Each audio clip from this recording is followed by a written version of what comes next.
In the 1980s, a sinister presence began to cast a dark shadow over South Florida, particularly in the Miami-Dade and Broward County areas. This malevolent figure targeted vulnerable women, leaving behind a trail of trauma and fear. Despite his anonymity, his method of operation remained consistent and horrifying. He would infiltrate their apartments, armed with a sharp object, often obscuring his face or theirs with a cloth, typically a pillowcase.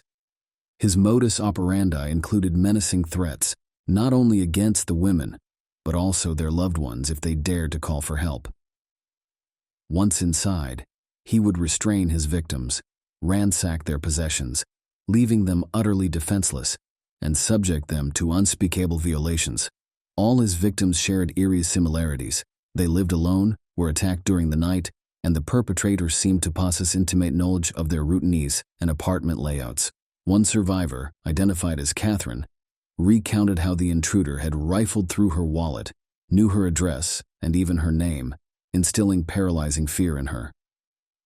South Florida became a place of dread and apprehension as he continued his reign of terror. As fear gripped the community, the media was quick to broadcast news of this monstrous assailant lurking in the shadows. The situation was dire, and law enforcement realized they needed to act swiftly. Task forces comprising highly skilled and determined officers were established across the two counties. The stakes were high, and the pressure to apprehend the culprit mounted. Investigators tirelessly pursued leads, amassing an impressive volume of evidence, yet the identity of the criminal remained elusive. Unfortunately, the technology of that era was not advanced enough to process the evidence from the crime scenes effectively, so it was stored with the hope that future technological advancements would help bring the perpetrator to justice. However, a glimmer of hope persisted in the form of a rare O-blood type subgroup. By 1987, the trail had gone cold, and the task force set up to capture the enigmatic criminal was disbanded in 2019. Then Sergeant Cami Floyd, by chance, stumbled upon the case and became captivated by it. She poured countless hours into studying the evidence, determined to find a lead. Despite hitting numerous dead ends, she refused to concede defeat.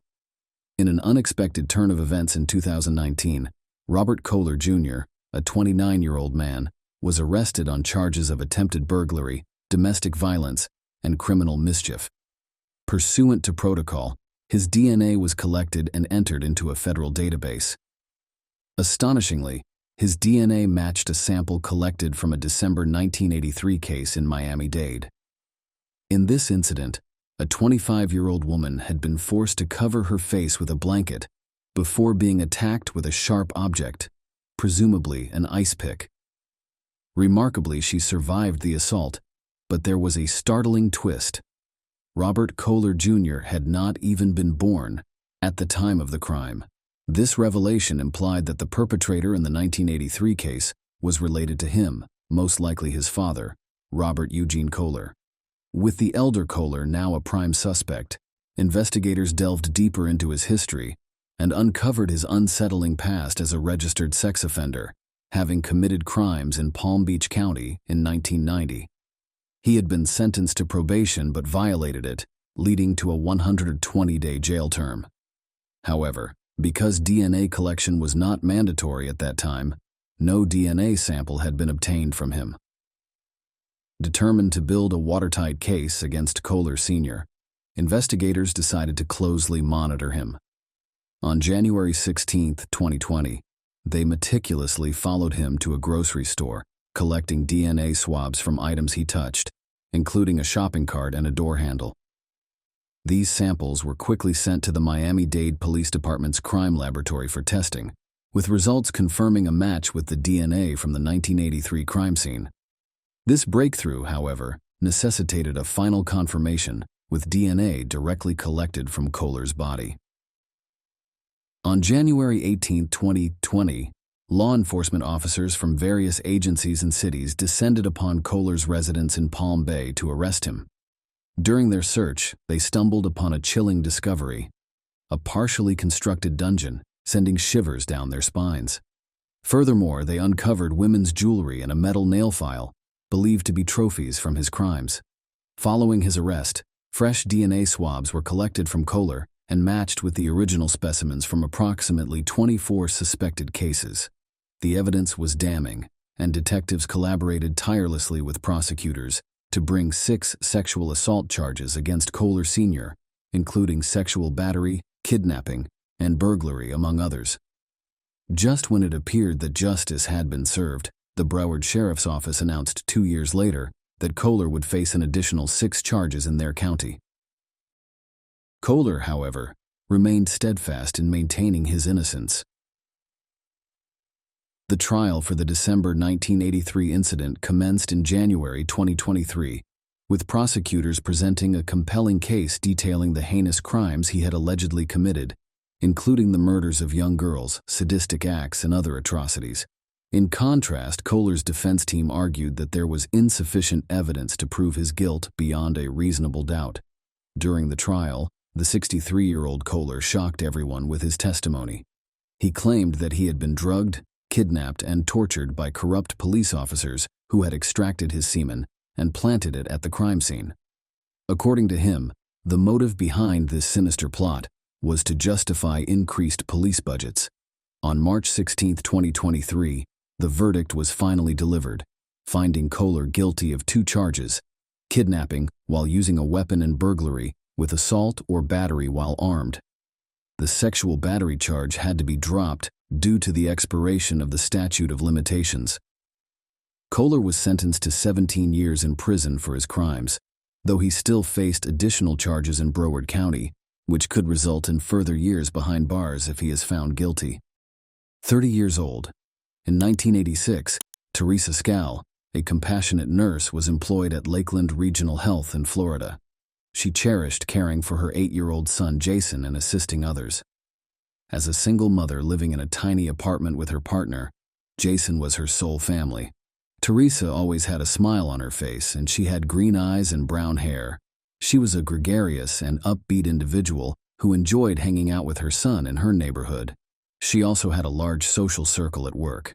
Viewing movies and reading books, she enjoyed learning new things and traveling as well.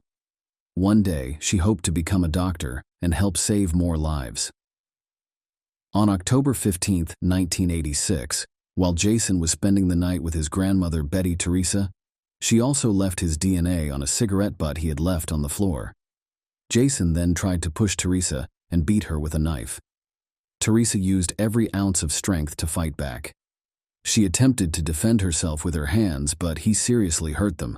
Because he was stronger than she was, he severely injured her throat. Her body was left on the floor after he took her life. The following morning, he ran out of the flat. Teresa's mother, Betty, went to check on her when she failed to show up for work. Teresa's body was discovered in a bloody puddle. The police showed up when she called them. All of the evidence from the crime scene was gathered at the flat and kept for future use. Investigators interrogated a large number of individuals and pursued leads, but they were unable to identify the culprit, and the case was abandoned. Grady Judd, the Polk County Sheriff, finally declared the case solved on October 16, 2023. They were able to verify Teresa Douglas's injuries were caused by Donald Douglas.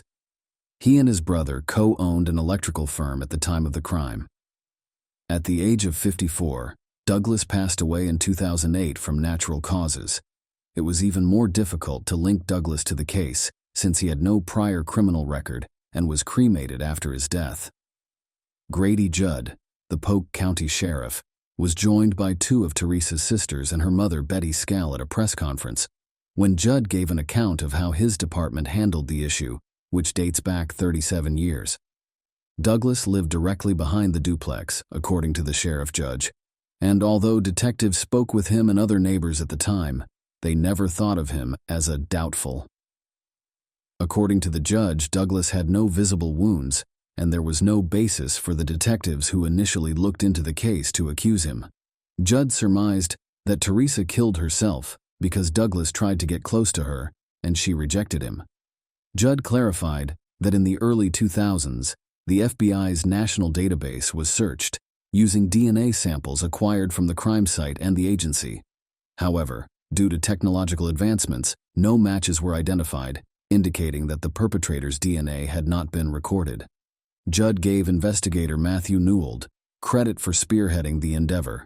After taking up the investigation in 2015, Newell promised Teresa Scal's family that he would not retire until he had found the criminal. He also placed a picture of Teresa Scal on his desk in an effort to solve the case. Newell collaborated with AM, a Texas-based business that specializes in creating genetic samples from crime scene evidence, utilizing DNA that individuals voluntarily provide through 23andMe and other publicly accessible programs. The business assisted in constructing the suspect's family tree. Douglas's third cousin, who had conceived a child outside of marriage, was the target of one strike. What Polk County Sheriff Grady Judd called an extramarital affair in 1949 turned out to be a new branch in the family tree. According to AM spokesperson David Nutting, it was the 106th solution to an unresolved issue that had been made public. He added that after identifying Douglas as the culprit, there are an estimated 330,000 unsolved cases in the U.S. thanks to AAM's DNA study. His kid was approached by sheriff's investigators, who requested a sample of his DNA. The judge stated that he provided complete cooperation and was horrified to discover that the presence of Donald Douglas's blood at the crime site was verified by a sample. Pam's Hugh. First and foremost, Teresa was a beautiful and incredibly caring lady, according to Teresa's sister. Our family did not deserve this, and neither did she. She continued by saying that she attended respiratory school, began her career as a nursing assistant at the bottom, raised her arm and felt incredibly proud. Never have I seen someone so proud. She said, "I did it, Pam." And a month after we had this, she passed away. Discourse. I hope that knowing who did this now will reassure everyone. In addition, I would like to encourage future victims by saying, law enforcement don't give up. As long as they don't give up, neither do you. As a warning to current stalking victims, Lyskaff, Teresa's other sister, claimed that although Teresa could not completely describe her neighbor, she did disclose that she had some uncomfortable experiences with him. Teresa had informed us about an unsettling neighbor who had visited her home. He had a rather stalker-like appearance, as if he had plucked a flower from the ground and slapped it into a pot. She had told us about him, but she never gave us a description, so if anyone is acting strangely, especially women, don't just tell your sisters, tell them what he looks like. Betty Scaff said, "All I want to say is I am 84 years old," as she seized the microphone. "I want this to be finished. That's probably why I lived a long life." Nestled in the heart of Knoxville, Tennessee, lies Buck Tom's Park. It may not have been the largest playground in the city, but it held a special place in the hearts of many families. For those seeking a tranquil escape from the urban hustle and bustle, this park was a haven. During the day, the sounds of children's laughter and the creaking of swings filled the air, creating a joyful atmosphere. However, as the sun set, the park's serenity took on a different tone. Buck Tom's Park, under the cover of nightfall, often transformed it into a sacred sanctuary for some, where they indulged in forbidden vices away from prying eyes. Yet, it was on a fateful evening, April 13th, 1984, that this peaceful setting was shattered by a gut-wrenching discovery that would leave the entire community in shock and turmoil. What was uncovered among the trees and playground equipment that day would haunt the memories of those who bore witness to it. The unfortunate discoverer of this horrifying scene was none other than a young girl from the neighboring community. She was innocent-hearted and inquisitive, and she had been playing near the park when something caught her eye: a lifeless body. As she cautiously approached the motionless figure lying amidst a pool of crimson, a shiver ran down her spine. The woman's face was concealed, buried in the dirt and leaves, but even from her vantage point, the child sensed that something was terribly wrong. With her heart racing, the young girl edged closer, only to be confronted by a sight that would scar her for life. The woman's clothing was disheveled, and her body bore gaping wounds. The sight of a shattered knifey, with its blade and handle lying ominously nearby, sent shivers down the girl's spine. The brutality of the scene was almost unbearable, even for a child with innocence still in her eyes. Overwhelmed by fear, she ran towards the nearest adult, her voice quivering as she described the gruesome scene she had stumbled upon. Horror and panic gripped everyone who heard her account. The community was jolted into action, rallying concerned citizens who immediately contacted the authorities. In no time, Buck Tom's Park, once serene, became a hive of activity as police officers swarmed the area, their faces reflecting disbelief at the brutality of the crime. They wondered who could commit such an atrocious act. With the utmost care, the investigators meticulously combed the scene, searching for any evidence that might shed light on the victim's fate. Every stone was overturned, every bush scrutinized, but their efforts yielded nothing. It was as if the perpetrator had vanished into thin air. Finally, the victim's battered body was loaded into an ambulance and whisked away, leaving behind a trail of unanswered questions. The victim was soon identified as Terry Lynn Majors Kirkland, a 23-year-old woman born in 1960 with roots in Knoxville.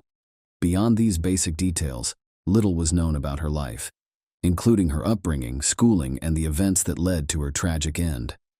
The news of Terry's death spread like wildfire throughout the community, eliciting shockwaves of grief and fear. Her family, upon receiving the devastating news, was left reeling with heartbreak and disbelief. How could Terry, so young and full of life, meet such a brutal end? But Terry's family was not alone in their grief. The entire community was rocked by the tragedy. People couldn't stop talking about it, struggling to come to terms with the violent incident that shattered their peaceful haven. The fact that such a horrific crime had occurred in a public space only added to the fear and paranoia gripping the community. Parents were afraid to let their children out of their sight, and even adults hesitated to venture out after dark. The once familiar streets and playgrounds now seemed to hold a sinister presence, a constant reminder of the darkness lurking beneath the surface. As the investigation progressed, the results of Terry's autopsy, conducted in Ontario, revealed a new and horrifying detail. Terry had not only suffered multiple stab wounds, but had also been struck in the head with a brutal blow. The investigation into Terry's murder soon became one of the most intense and exhaustive hunts for a killer in the history of Knoxville. Detectives worked tirelessly, conducting interviews, following leads, and scrutinizing every scrap of evidence. However, despite their best efforts, the killer remained elusive, taunting them from the shadows. In a desperate attempt to crack the case, former Tennessee Governor Lamar Alexander offered a substantial reward for information leading to the capture of Terry's killer, but even the promise of a cash windfall failed to coax anyone forward. For the detectives assigned to the case, it was a frustrating and demoralizing period. Every lead seemed to peter out into a dead end, and every interview yielded nothing but vague rumors and hearsay. As the years passed, Terry's family was left to grieve alone, and it seemed as though the killer had gotten away with murder, with justice for Terry forever out of reach. After years of silence, the investigation into Terry Kirkland's brutal murder was reignited in 2018. Detective Jeff Day from the Knoxville Police Department was assigned to the case, and he was determined to bring the killer to justice. As he delved into the case files, he became convinced that the killer was someone who knew Terry intimately. The level of violence indicated a personal motive, and Detective Jeff hoped that someone in the community would come forward with information. In that year, they had a strong suspect, but couldn't reveal their identity just yet. As the investigation continued, the people of Knoxville wondered if justice would finally be served for Terry. February 2023 marked a month of new beginnings for the Knoxville Police Department as they launched a brand new homicide unit. This unit was unlike any other, comprised of a team of highly skilled and experienced investigators dedicated to solving some of the city's most heinous and brutal crimes. Their mission was clear: to bring justice to victims and their families, no matter how long ago the crime had been committed. The homicide unit wasted no time getting to work, and one of the first cases they took on was the unsolved murder of Terry Lynn Majors Kirkland.